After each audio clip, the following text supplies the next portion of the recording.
This wasn't how Thomas Mitchell planned to spend his last morning on Earth. The Colt 45 sat heavy on the table before him, polished metal catching the dying embers of the fireplace. 68 years old, 3 wars survived, and it would end here in this frozen Montana cabin with a bullet he'd loaded himself. Empty pill bottles littered the floor like casualties. The suicide note lay half-finished, ink smudged where his tears had fallen. "Dear Martha, I'm coming home." Outside, the blizzard screamed at -22 degrees. Instant silence pressed against his chest, heavier than any enemy fire he'd faced. His finger touched the trigger. Then he heard it. A howl, desperate, dying, cutting through the wind from the direction of Snake River. Tom's hand froze. That sound, raw, pleading, clinging to life by a thread. His marine instinct flared despite 17 years of retirement. Someone needed help. The gun stayed on the table as Tom grabbed his coat. Leave a like and share your thoughts in the comments along with the city you're watching. From now, let's continue with the story. Thomas Mitchell hadn't always been a man waiting to die. Once, he'd been Sergeant Mitchell, United States Marine Corps. A man who knew his purpose. Vietnam in '69, when he was barely 22. The jungle had taught him that survival meant watching your brother's back. That loyalty was the only currency that mattered when bullets flew. He'd come home with a purple heart and nightmares that never stopped. The arthritis had started 10 years back, creeping through his joints like rust through old metal. Now, at 68, every step was negotiated with pain. His cane leaned against the cabin wall, a constant reminder of decay. The PTSD counselor at the VA had prescribed pills that dulled the screaming in his head, but couldn't silence it. 4 nights a week. He still woke up choking on phantom jungle smoke. 6 months ago came the diagnosis that truly broke him: early-stage Alzheimer's. Dr. Chen had been gentle, professional, sympathetic. None of it mattered. Tom was forgetting Martha's face, and that was unforgivable. Martha, his high school sweetheart who'd waded through Vietnam, who'd married him despite the night terrors and the drinking he'd finally conquered. 42 years of marriage, and she'd loved him through all of it. Pancreatic cancer had taken her 3 years ago this week, January 12th, 2022. The funeral had been Tom and a pastor in an empty church. 42 years, and no one came. They'd lost a son once, or almost had one, 7 months pregnant. They'd painted the nursery blue and picked the name James. The winter storm that night had made the roads impossible. By the time Tom got Martha to the hospital, their boy was gone. Martha had held the tiny, perfect body and sobbed until she had nothing left. Tom had punched the hospital wall until his knuckles shattered. The cabin sat 12 miles outside Whitefish, Montana, surrounded by pines and silence. Tom had chosen isolation deliberately after Martha died. Let the world forget him. He'd already forgotten how to live in it. His '98 Ford pickup hadn't started in 2 months. The $1,247 in monthly VA disability barely covered pills and canned soup. Medical bills from his last heart incident totaled $31,000, stacked in a drawer he never opened. The collection notices had stopped coming. They'd given up, too. His journal sat open on the table beside the gun. The final entry read, Day 1095 without Martha, last day of Thomas Mitchell. The math was precise. 3 years exactly, plus 3 days of cowardice before he'd finally loaded the weapon. The cabin still smelled like her sometimes, lavender and coffee. Her wedding ring hung on a chain around his neck. He'd meant to be buried with it. The town called him that crazy vet, the one who never spoke, who shuffled to the post office once a month and stared through people like they were ghosts. Maybe they were. Maybe he was the ghost, and he just hadn't realized it yet. Tom trudged through snow that swallowed his legs to the knees. The blizzard clawed at his face with ice needle fingers.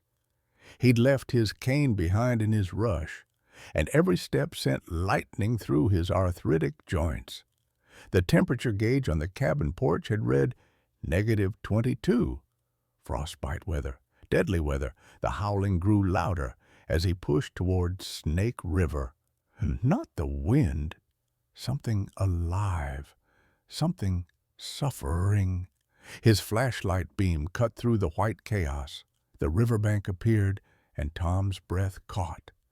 30 feet from shore, on a sheet of ice breaking apart in the current, a German shepherd clung to existence. The dog was soaked, shaking violently, amber eyes reflecting his flashlight with desperate intelligence, even from this distance. Tom could see the blood matting her left hind leg, the way her ribs showed through her coat. The ice beneath her cracked with a sound like a gunshot. Tom knew the odds.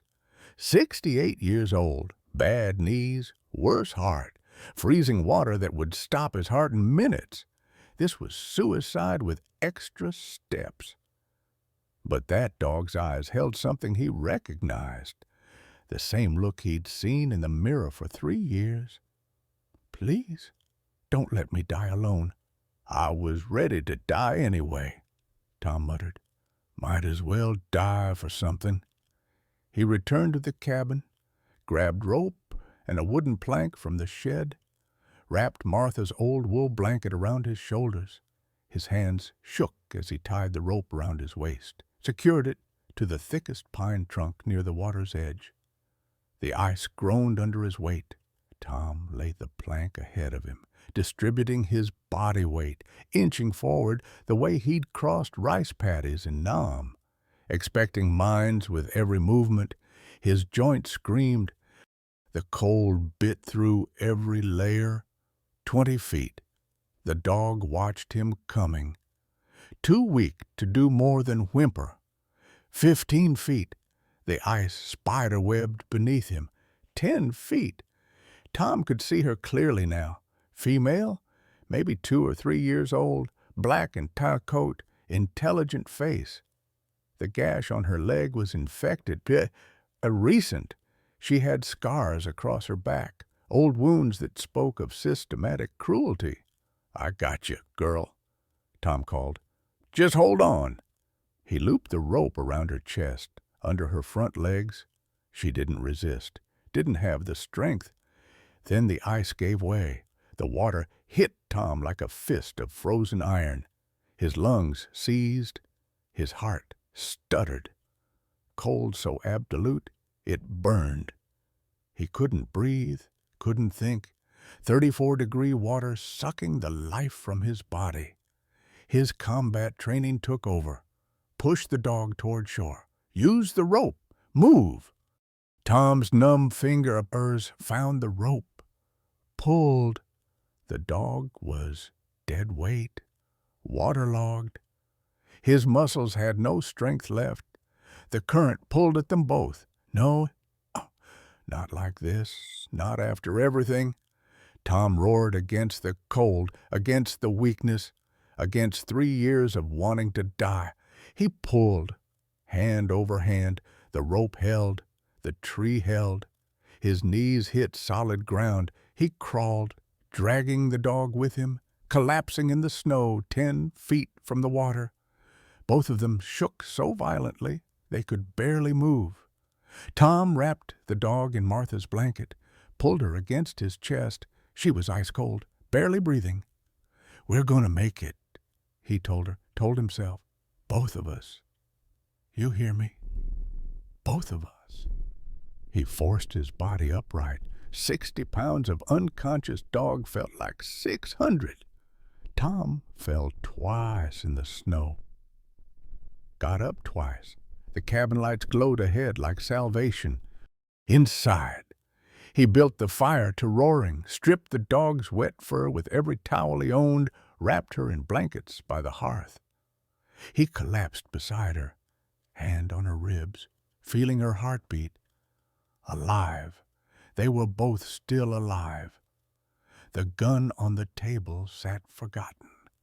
He made breakfast for both of them. Scrambled eggs, split between 2 plates. Hope ate slowly now, trusting the food would keep coming, that this wasn't temporary kindness before cruelty returned. We need to get you checked properly, Tom told her, scratching behind her ears. Make sure you're healing right. His neighbor's truck sat in the driveway when Tom called. Bill had been the mailman for 20 years, one of the few people who'd never completely written Tom off. Heard you got yourself a dog, Bill said, eyeing Hope through the window. Beautiful animal. She needed help, Tom said simply. The drive to Whitefish took 20 minutes.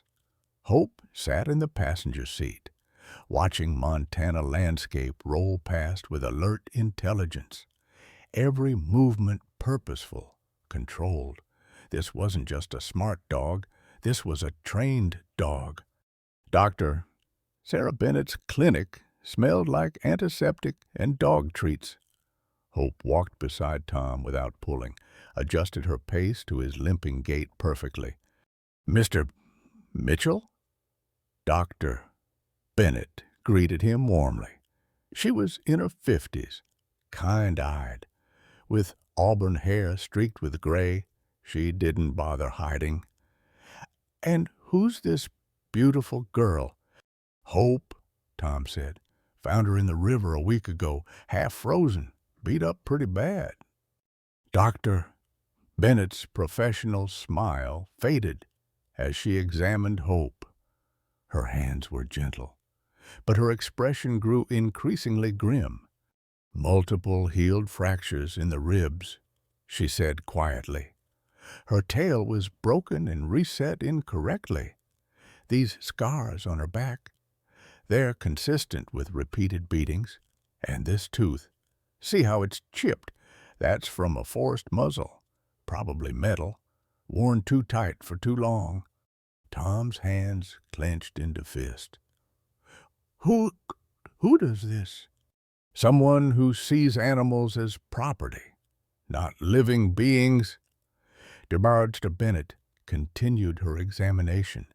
This kind of systematic abuse, it's usually breeding operations or fighting rings, both illegal, both hard to prosecute without evidence. She ran her hands along Hope's sides. She's underweight by about 10 pounds. Should be around 65, 70 pounds for a female this size. How much do I owe you? Tom asked, dreading the answer. For the exam, 200, but she needs antibiotics. Follow-up care. We're looking at another 140. Tom pulled out his wallet. $340. The exact amount budgeted for his heart medication this month. He handed it over without hesitation. Dr. Bennett noticed. Mr. Mitchell, if money's tight, we have payment plans. She needs it more than I do. As Dr. Bennett prepared the paperwork, she picked up a small device. Let me just scan for a microchip. It's routine. She ran the scanner along Hope's shoulders. It beeped. Dr. Bennett's expression changed instantly. She scanned again, staring at the screen. Mr.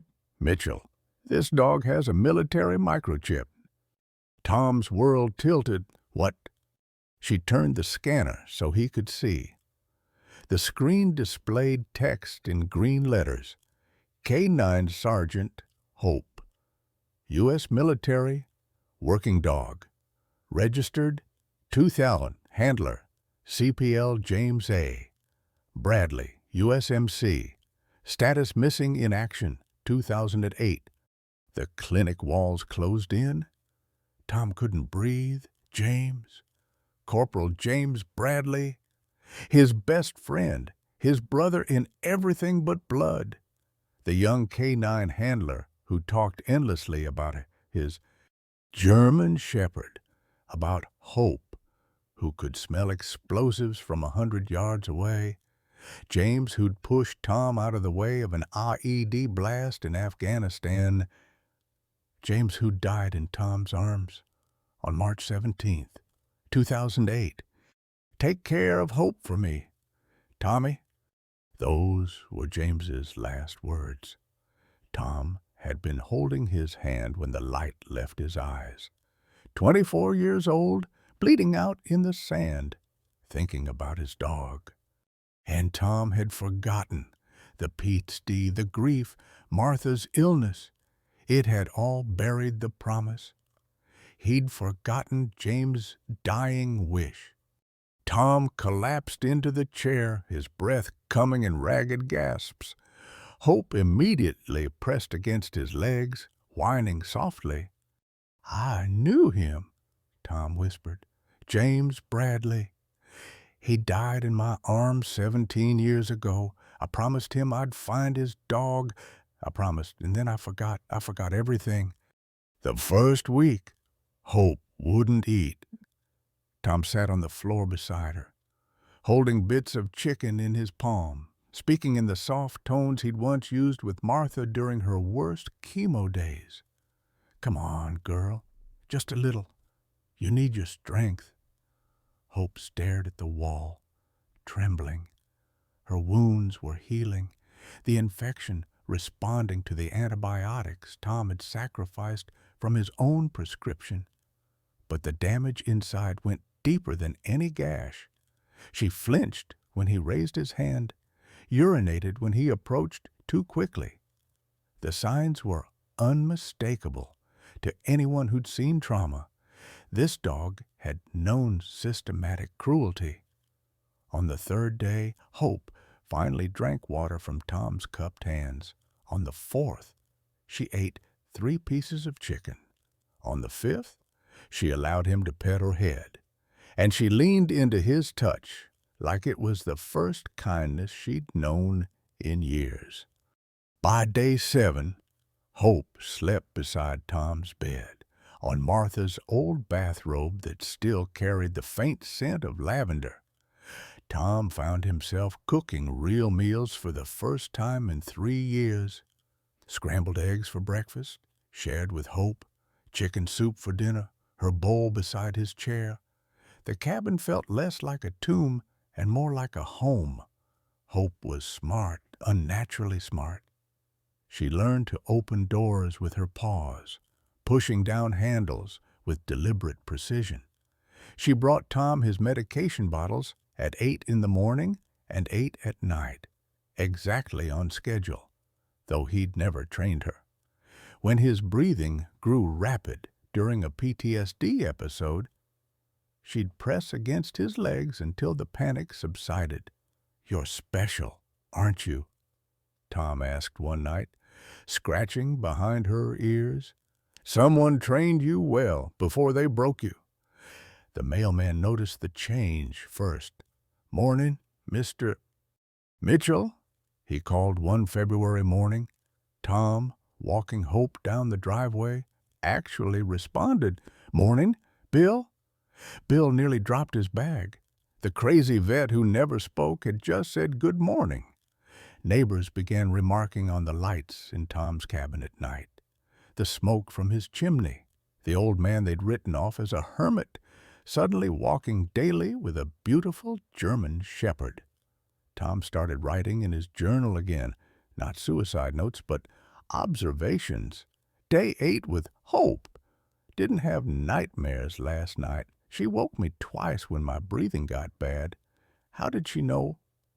On January 22nd, Tom borrowed his neighbor's truck. His own Ford still wouldn't start. and he'd used the last of his money on dog food.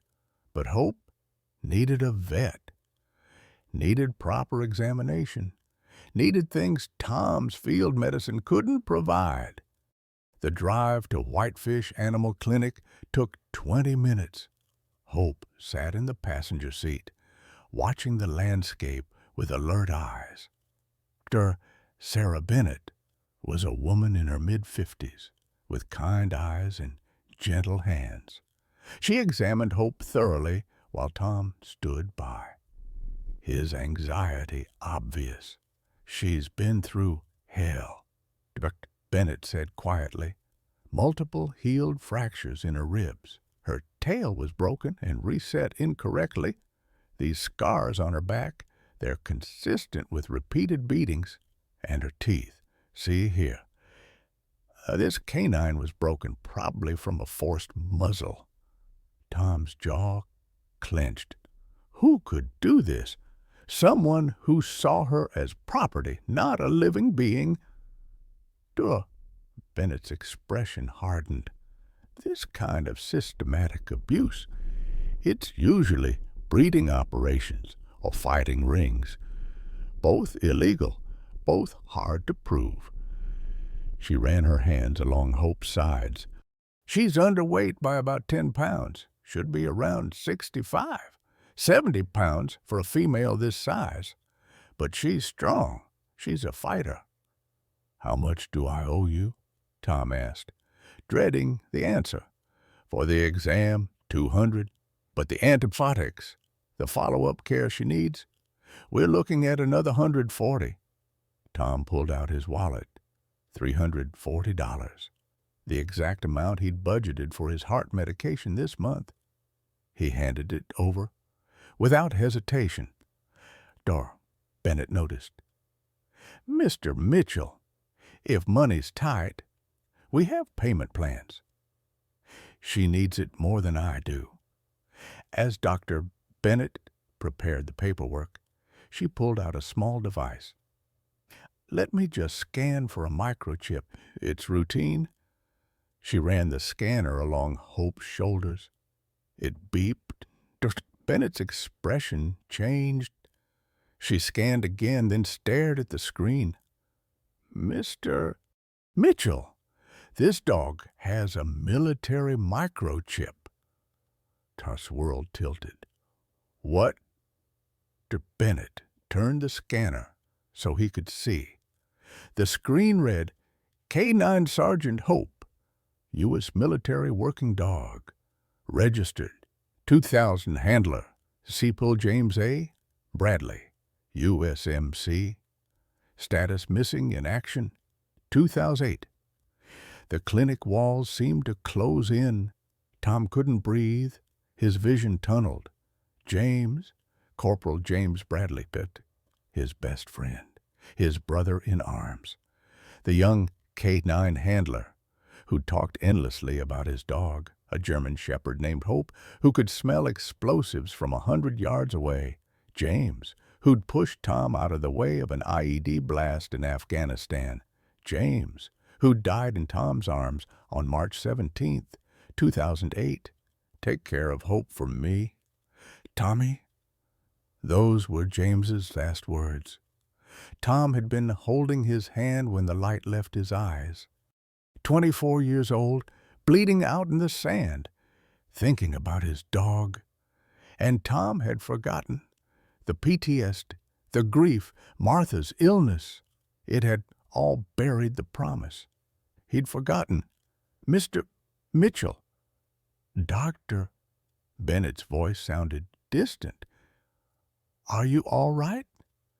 Tom collapsed into the chair, his breath coming in ragged gasps. Hope immediately pressed against his legs, whining softly. "I knew him," Tom whispered. "James Bradley.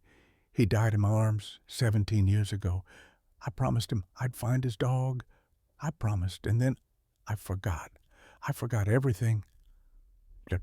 Bennett pulled up the military database. "It says here, Hope went missing from the Marine K9 facility in California. 6 months after Handler Bradley's death, presumed stolen. The investigation went cold. 17 years, Tom said, tears streaming down his face. She's been suffering for 17 years because I forgot my promise. You didn't forget, Dr. Bennett said gently. You found her. Maybe not the way you planned, but you found her. Tom looked at Hope, really looked at her.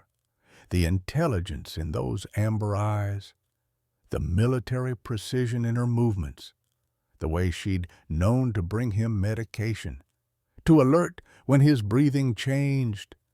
This wasn't random training. This was a combat dog, a warrior who'd saved lives, stolen and abused, and finally escaped into a frozen river, and somehow, impossibly, she'd found him, or he'd found her. The synchronicity was too perfect to be coincidence. I have to report this, Dr. Bennett said. She's military property. There are protocols. Tom's hand tightened on Hope's collar. They'll take her. Let me make some calls first. You saved her life. Mr. Mitchell, that has to count for something. The drive home was silent. Tom's mind raced. James had been an orphan, raised in foster care, joined the Marines at 18, no family, no one to claim his dog when he died. Hope had become government property, warehoused, until she'd been stolen by someone with facility access. Back at the cabin, Tom held Hope's face in his hands. You were his, Hope, and now you're mine. I won't let anyone take you, not after what you've been through, not after what we've both been through. Hope licked his face, a gesture of absolute trust. That night, Tom pulled out every document he had on James, letters James had sent him, photos of them together in Afghanistan, the flag from James's funeral that Tom had kept folded in his closet in one photo. James knelt beside a German shepherd, both of them in full combat gear. The dog's amber eyes stared at the camera with alert intelligence, the same eyes looking at Tom right now. I'm sorry I forgot, Tom told her. I'm sorry it took 17 years, but I've got you now. Nobody's taken you away from me. Nobody. He called the Marine K-9 unit the next morning. The liaison was sympathetic, but firm. Mr. Mitchell, we've been looking for Sergeant Hope for 17 years, but if someone has legal ownership documents, it becomes a civilian legal matter. The statute of limitations on the theft has expired. So she's just lost in the system. I'm sorry. I wish I could do more. Tom hung up, frustration burning in his chest. The system had failed James. The system had failed Hope. The system was failing him.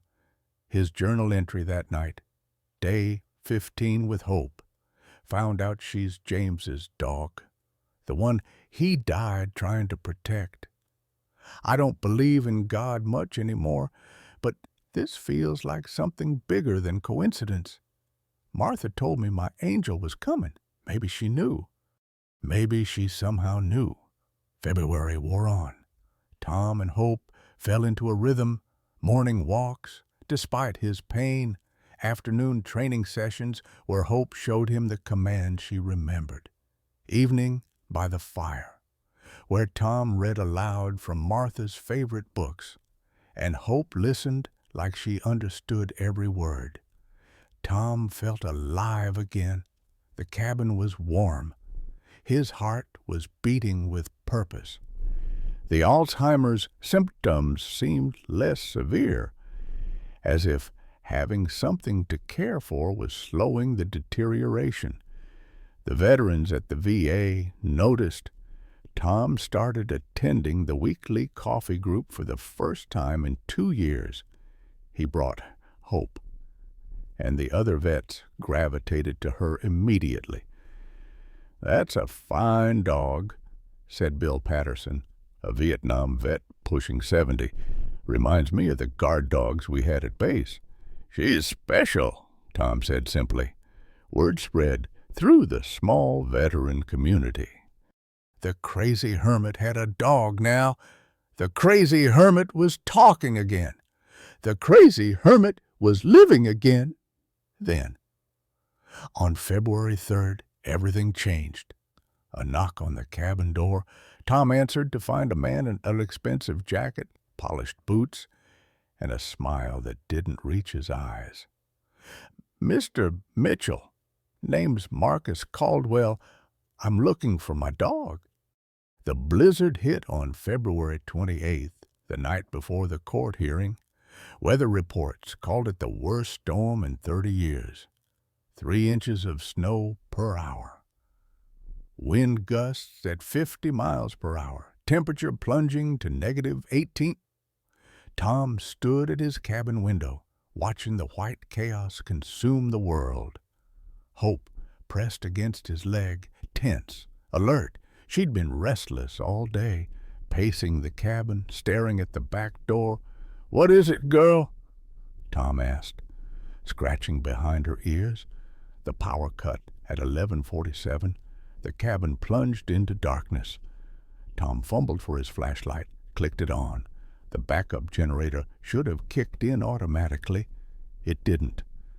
Tom pulled on his coat, limped through the snow to check the generator. Dead. Something had been tampered with.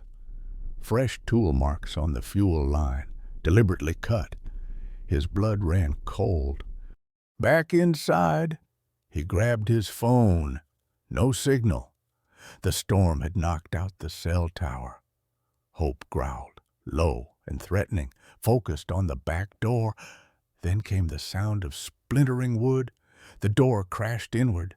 A figure in a ski mask stepped through, flashlight beam cutting through the darkness. Marcus Caldwell, though Tom couldn't see his face. He knew. The build was right. The expensive boots were right. Marcus carried a tranquilizer gun in one hand and a steel dog cage in the other. "Don't make this harder than it has to be, old man," Marcus said, voice muffled by the mask. Tom positioned himself between Marcus and Hope. "You're breaking and entering. I'm armed," Marcus laughed. "No, you're not. I checked your records. You surrendered your firearms to the VA 3 years ago during your psychiatric evaluation, the one where you admitted you wanted to die." And Tom's stomach dropped. Marcus had researched him, planned this, knew exactly when Tom would be most vulnerable. "Court's tomorrow," Marcus continued. "Can't let you show up with the dog. No case. Simple." He raised the tranquilizer gun toward Hope. Tom didn't think. 68 years old, arthritic, weak, but he'd been a Marine. Some instincts never died. He lunged. Tom's shoulder hit Marcus in the chest. Both men crashed into the table. Tom's medication bottle scattered across the floor, including the small brown bottle of nitroglycerin for his heart condition. Tom got in one good punch. Marcus's nose crunched under his fist, blood spraying. But Marcus was 42, strong and brutal. He shoved Tom backward with overwhelming force. Tom's foot caught on Hope's water bowl. He fell, the world tilting, and the back of his head connected with the corner of the stone fireplace. Pain exploded. His vision blurred. The left side of his body went numb. Tom collapsed on the cabin floor, consciousness flickering. Through fading awareness, he watched Marcus approach with a tranquilizer gun. Hope stood over Tom, teeth bared, a sound emanating from her throat Tom had never heard. not a bark, a war cry. "Move, dog," Marcus commanded. Hope didn't move. Marcus fired. The dart whistled through the air. Hope dodged with military precision, the dart embedding in the wooden wall behind her. Marcus reloaded. "Fine. We'll do this the hard way." Tom tried to speak, but his tongue wouldn't work. His chest felt tight, pressure building, heart attack. He knew the symptoms intimately. Without his medication, he had maybe 10 minutes. "Run," Tom managed to whisper. "Hope, run." The back door stood open. Snow blew in, but beyond it was forest, freedom, escape. Hope looked at the door. She looked at Tom, dying on the floor. For a moment, everything hung in balance. 17 years of suffering, 17 years of abuse and pain. The door was open. She could run. She could be free. Hope chose Tom. She planted herself over his body. 60 pounds of trained military canine facing down a man with a weapon. Her amber eyes held no fear now, only determination. Marcus aimed the second tranquilizer dart. Hope attacked. She moved like she'd been trained to move, like the warrior she'd once been. 60 pounds of muscle and fury and loyalty. Her teeth clamped onto Marcus's forearm, the one holding the gun. The dart fired wild, hitting the ceiling. Marcus screamed. He tried to shake her off, but Hope's jaws held with the grip strength of a German shepherd. Up to 238 pounds per square inch, Marcus pulled a pistol from his jacket pocket with his free hand, a small .22 caliber, meant for quiet killing. "You worthless animal." He aimed at Hope's head. Tom, consciousness fading, used every ounce of remaining strength. His hand found an empty medication bottle. He threw it. The bottle struck Marcus's gun hand. The shot fired, missing Hope by inches. The window shattered. Arctic wind roared into the cabin, temperature plummeting instantly. Hope released Marcus's arm and repositioned herself. Standing over Tom, snarling continuously, the sound echoed through the cabin. A war dog protecting her fallen handler. Marcus backed toward the door, clutching his bleeding arm. "You cost me everything, old man, everything. My grandfather lost his career because of you, lost his pension, died broke and bitter. And now you take my property too." Tom's failing mind tried to process this. Grandfather, Richard Caldwell. The Colonel Tom had reported for corruption back in 2010. Richard had been stealing funds meant for veteran programs, pocketing money while soldiers went without.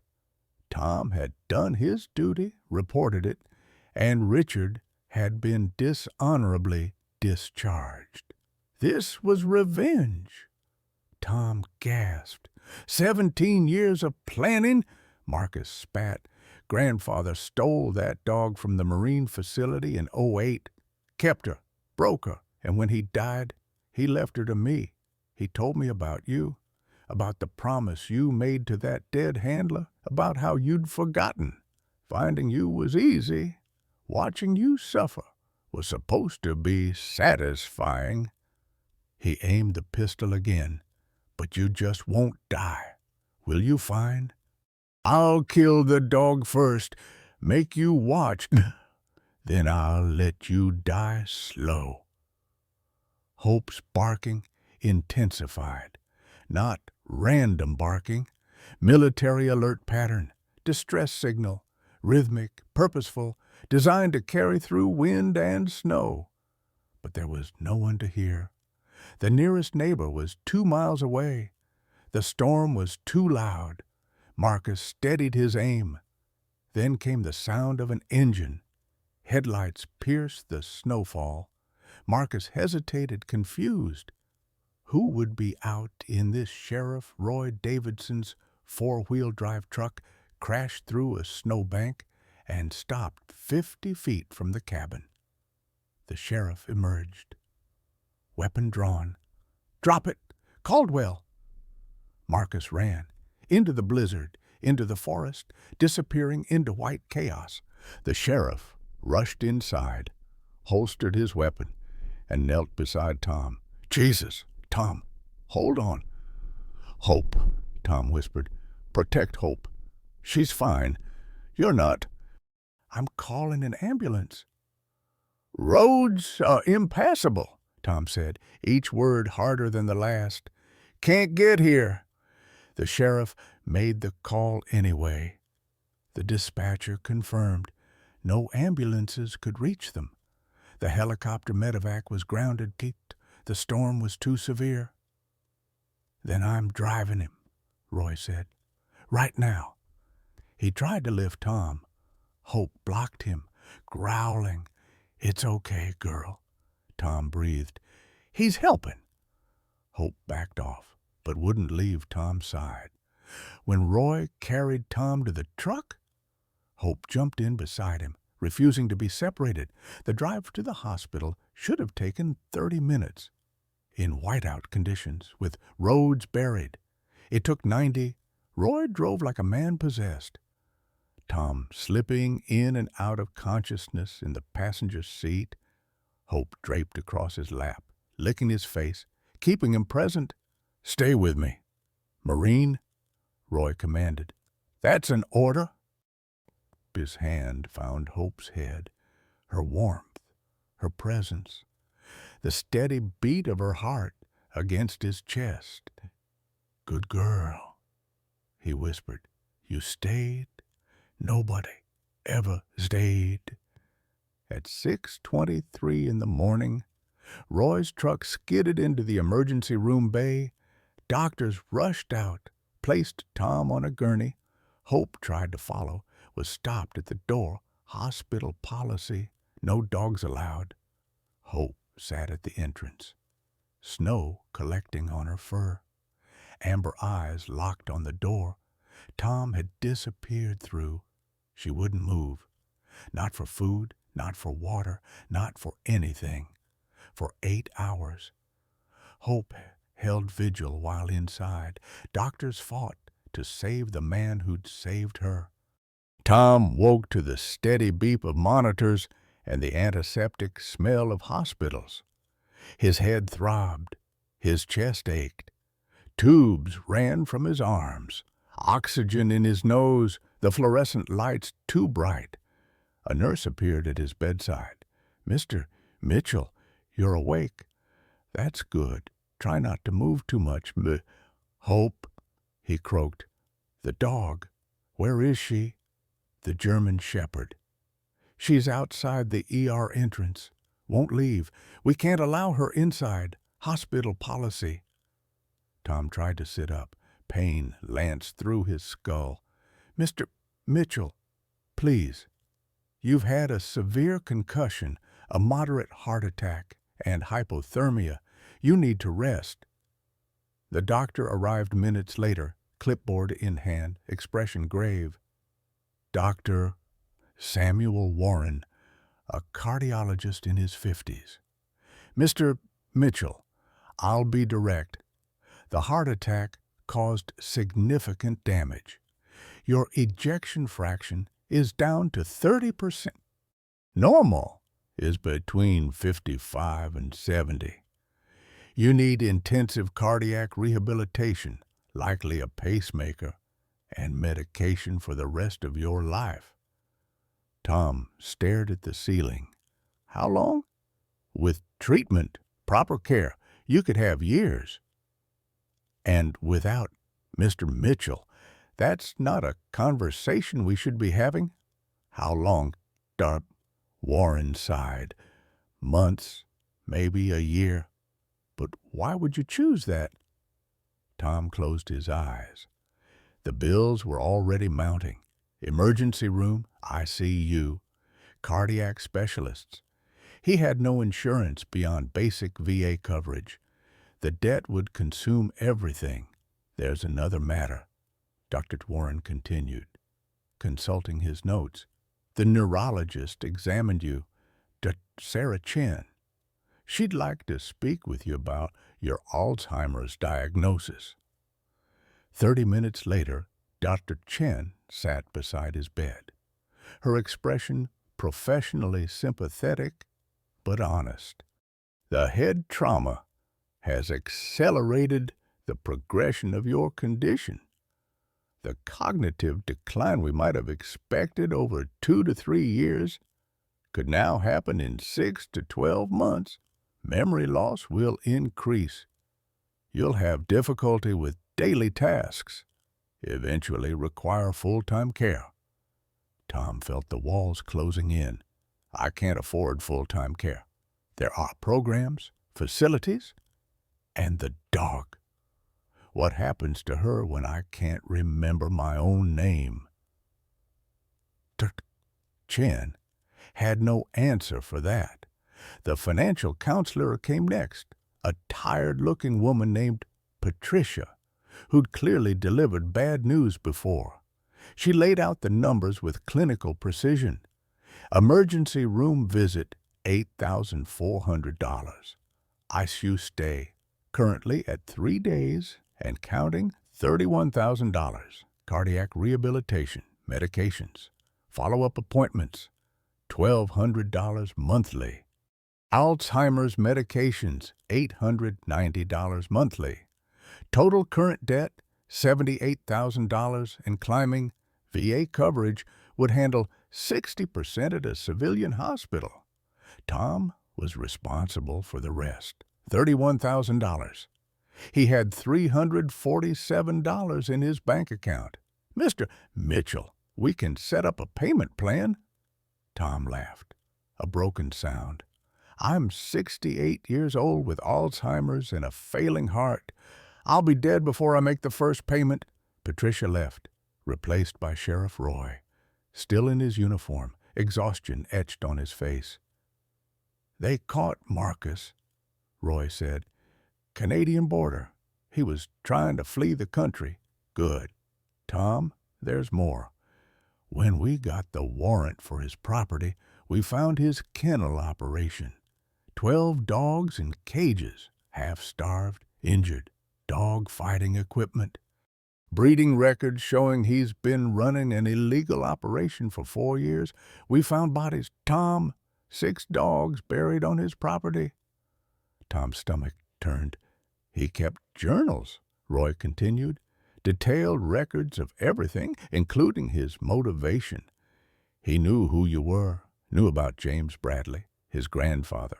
Colonel Richard Caldwell stole Hope from the Marine K-9 facility in 2008. Richard kept her for 12 years, broke her, used her for breeding. When Richard died in 2020, Marcus inherited her and the grudge." "Revenge," Tom whispered. "Multi-generational revenge. Richard blamed you for his discharge, his lost pension. He died bitter and broke.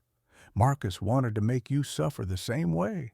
Taking Hope after you'd bonded with her, that was supposed to be the ultimate torture." Tom processed this.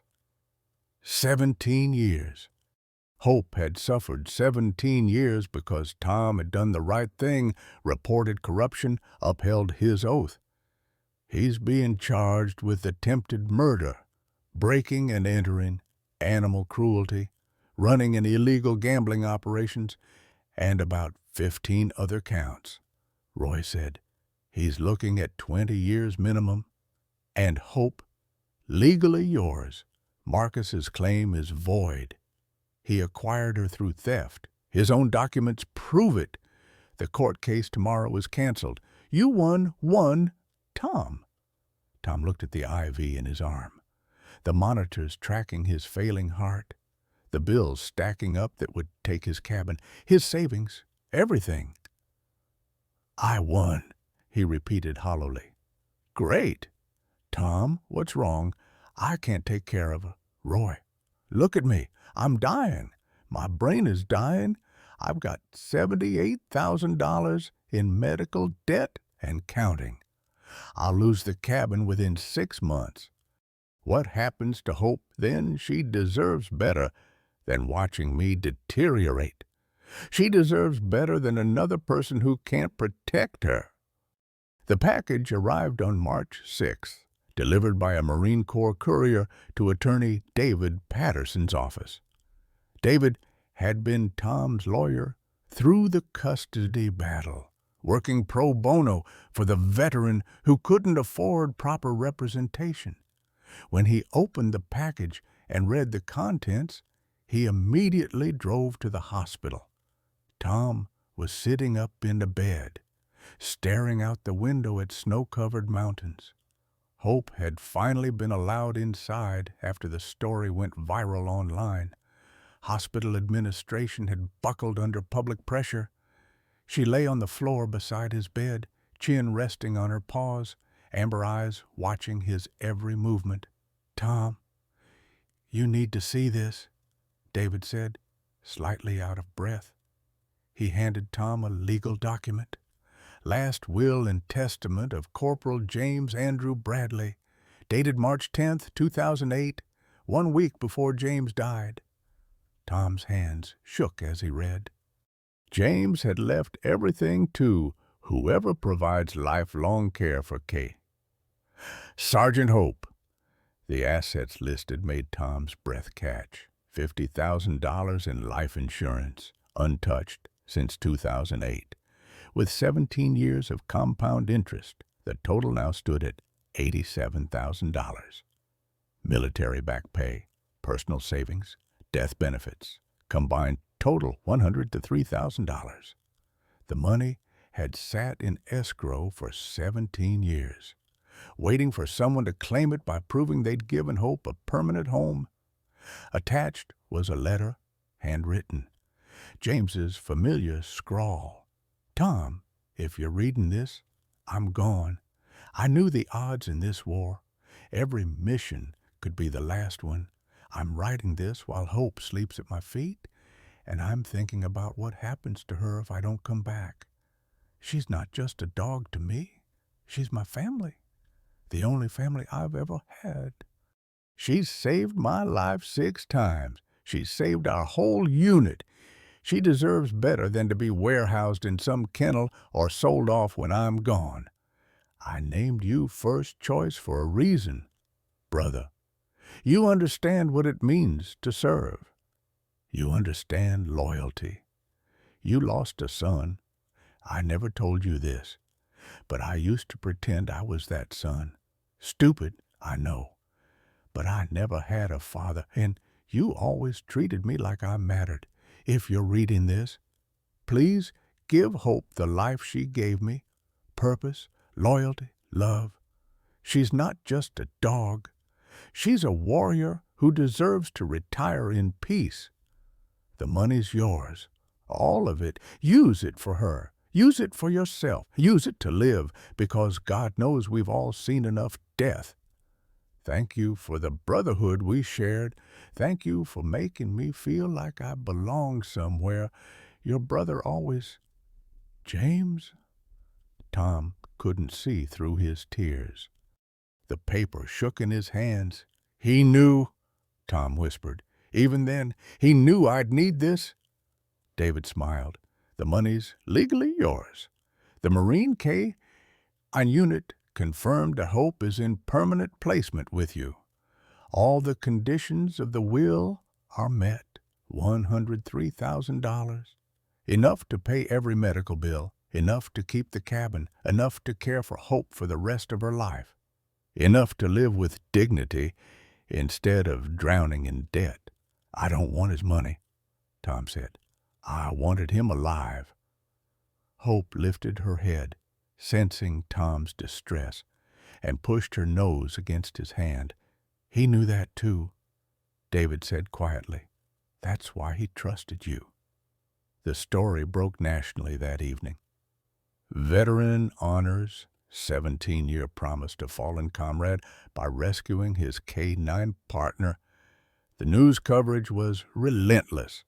NBC, CNN, Fox, every major outlet picked it up.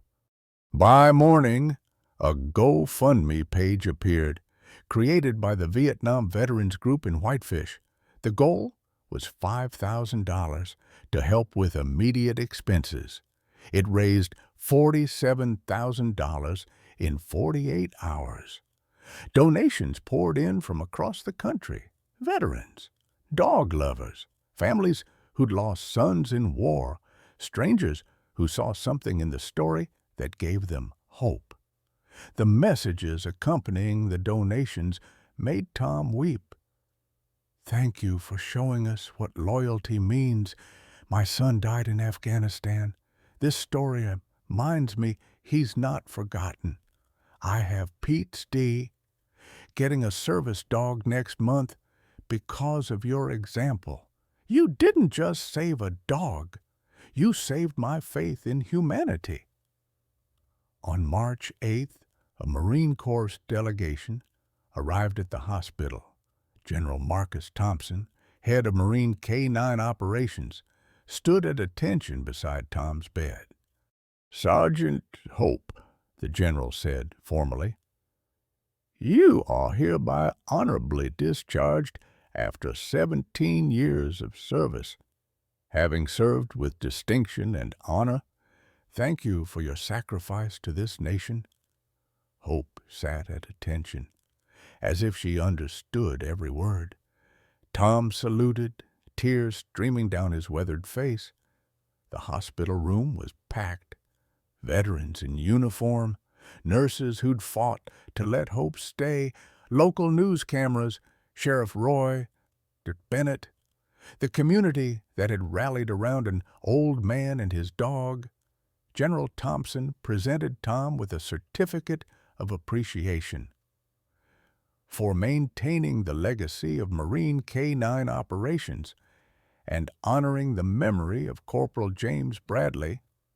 The local Vietnam Veterans Group announced the creation of Hope's Legacy Fund, dedicated to placing retired military and police K-9s with veterans suffering from PTSD. "You brought us together," Bill Patterson said, gripping Tom's shoulder. "This town hasn't seen community like this in decades. You reminded us what matters."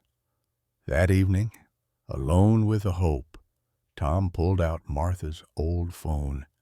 He'd been carrying it since finding it weeks ago, but hadn't been able to charge it until now. The phone powered on, one unsaved text message in drafts, dated January 12th, 2022, the day Martha died. "My dearest Tommy, if you're reading this, I'm with our James now. I know you're in pain. I know you feel alone, but you're not. Your angel is coming. She'll have 4 legs and James's eyes. Don't give up before she finds you. She needs you as much as you need her. This is my last gift to you, Hope. All my love, your Martha." Tom stared at the message until the screen blurred. Martha had died. January 12th, 2022. Tom had found Hope January 15th, 2025. Exactly 3 years and 3 days later, Martha had known, somehow, impossibly, she had known. "She sent you to me," Tom whispered to Hope. "I don't understand how, but she did." The next morning, Tom asked Sheriff Roy to drive him somewhere before his release from the hospital. They went to the cemetery. Tom hadn't visited Martha's grave since the funeral 3 years ago. Couldn't bear it. But now he limped through the snow, Hope beside him, until he found the simple headstone. Martha Ann Mitchell, beloved wife, came frustrated. Love never ends. Tom placed a photo of Hope on the gravestone, his hand resting on the cold marble. "I found her, sweetheart. I found our angel. You were right. You were right about everything. I'm sorry I gave up. I'm sorry I stopped believing, but I'm here now. We're both here." Hope sat beside Tom at the grave, patient and dignified. "Martha, meet Hope. Hope, this is the woman who brought us together." The wind carried snow across the cemetery, and for a moment Tom swore he smelled lavender. March 15th, 2025. Tom came home. The driveway to his cabin was lined with American flags. Veterans stood at attention on both sides, a honor guard for a man who'd simply done what was right. A banner stretched across the porch. Welcome home. Tom sat in Sheriff Roy's truck, overwhelmed. Hope pressed against him, sensing his emotion. They did this for me, Tom asked. You did something for all of us, Roy said. Reminded us what service looks like, what loyalty looks like. You gave us back something we'd forgotten. The cabin had been transformed. The broken door replaced. The shattered window repaired. Inside, every surface was clean. The refrigerator stocked with food, firewood stacked beside the hearth. Enough for months. Bills paid, debts settled. A future possible again. Tom stood in his living room, Hope at his side. And for the first time in 3 years, he felt like he was truly home. The routine rebuilt itself slowly. Physical therapy 3 times a week. Hope riding in the passenger seat, cardiac rehabilitation every morning. Hope waiting patiently in the lobby. Alzheimer's support group on Thursdays, where Hope sat at Tom's feet while he learned to accept his diagnosis. The medical bills that had threatened to destroy him were paid in full. James's inheritance, the GoFundMe donations, and a sudden processing of 3 years of delayed VA benefits combined to wipe the slate clean. $45,000 remained, placed in a trust per Tom's instructions. When I'm gone, he told attorney David Patterson, this goes to programs that help veterans and retired K-9s. Not a penny gets wasted on bureaucracy. It helps dogs like Hope and men like me. By April, Tom and Hope had become something neither expected ambassadors. The Marine K-9 unit asked them to speak at veteran events. Tom, who'd barely spoken to anyone for 3 years, now stood before crowds of soldiers and told his story. Hope sat beside him, a living testament to loyalty and second chances. I was going to kill myself.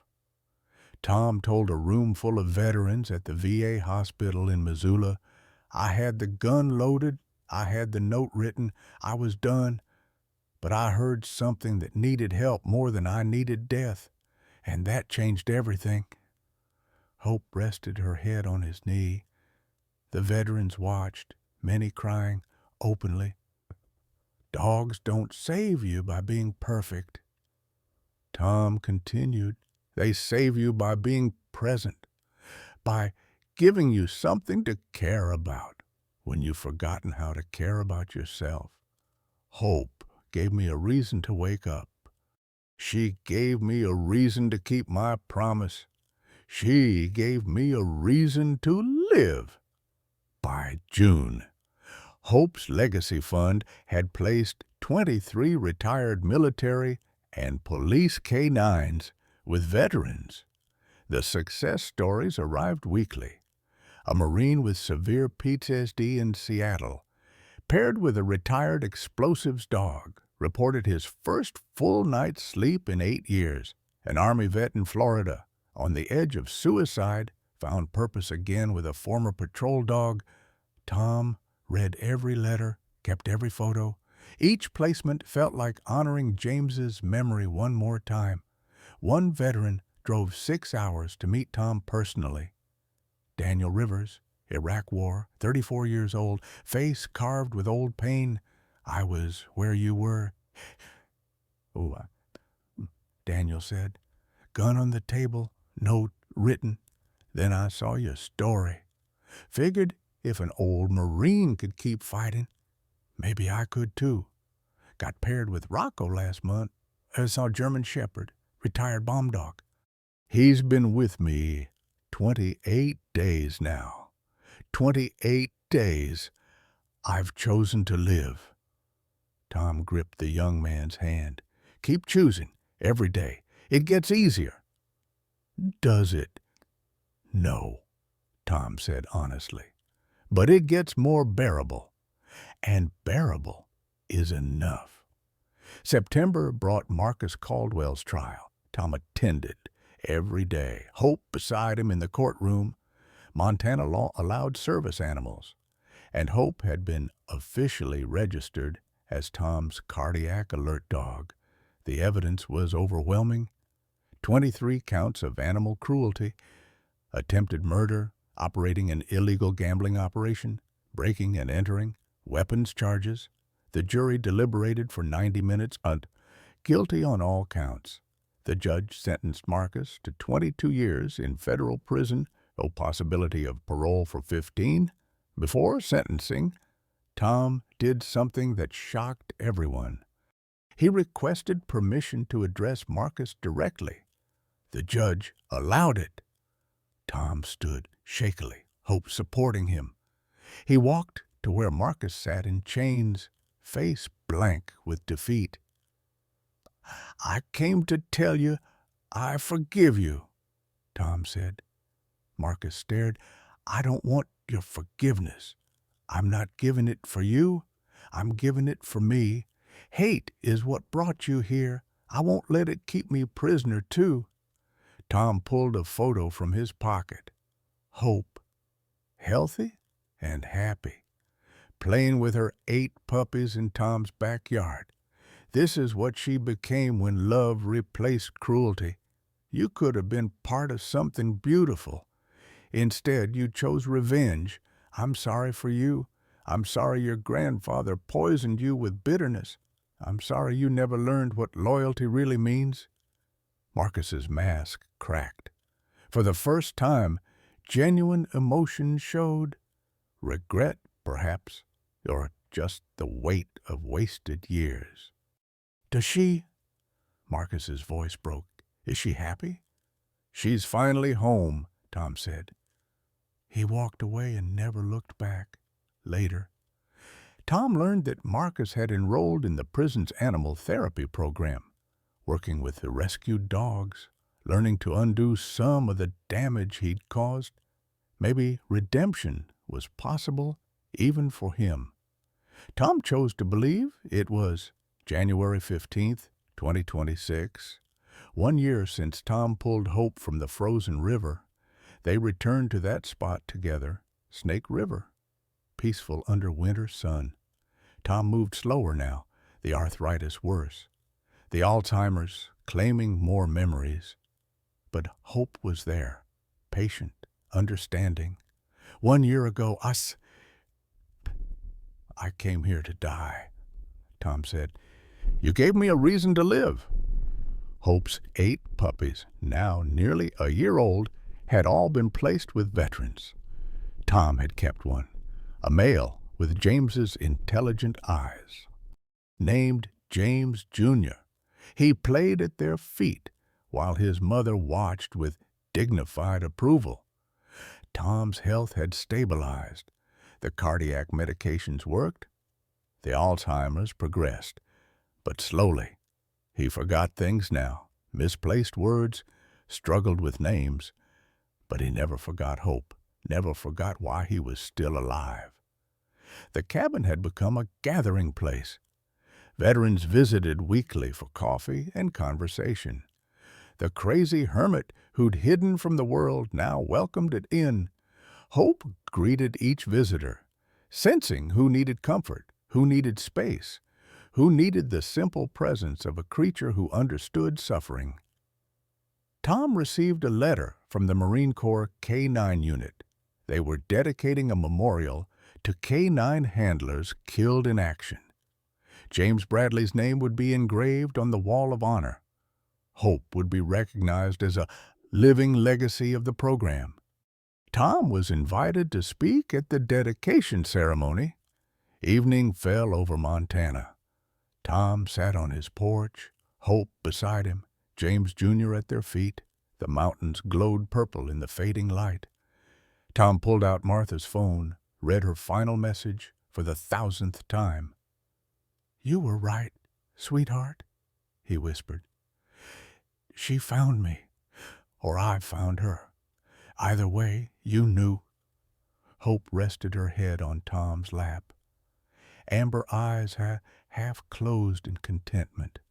Tom's journal lay open on the small table beside his chair. The final entry read, "Day 3 with Hope. 1 year since she saved my life. 1 year since I found my purpose. I don't know how many tomorrows we have left, but I know we'll face them together. That's enough. That's everything." Inside the cabin, friends waited. Coffee brewing, stories ready to be told. A community built on the foundation of one old man and one rescued dog who'd saved each other. Tom stood, bones aching, but heart full, ready to go inside. "Girl." Hope's tail wagged, slow and steady, together. They walked toward the light glowing in the cabin windows, toward warmth, toward belonging, toward home. Behind them, the river flowed, ice-free now, reflecting stars that were just beginning to appear, the same river where everything had changed, where death had become life, where a promise 17 years old had finally been kept. Tom paused at the door, looked back at the river one last time. "Thank you, James," he said to the wind, to the stars, to the memory of a young Marine who'd trusted him with something precious. "I kept her safe, just like I promised." Hope pressed against his leg, warm and alive and loyal. They stepped inside together, closing the door on the cold, opening themselves to whatever time remained. It was enough. It was everything.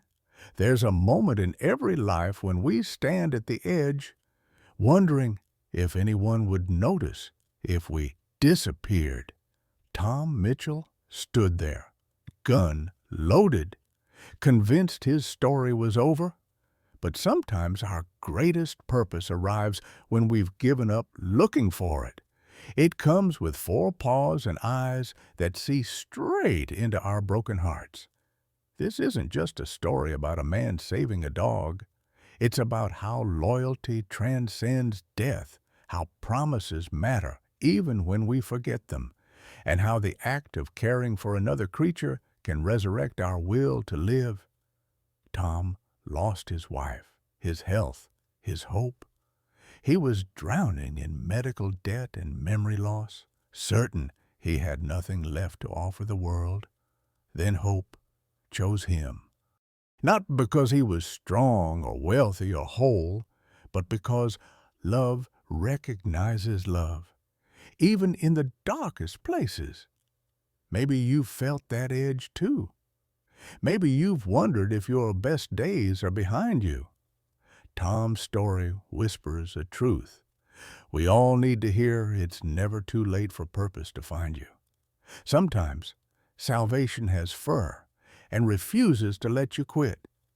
Have you ever experienced an unexpected connection that changed your perspective on life? What gives you purpose when everything feels overwhelming? Share your story below.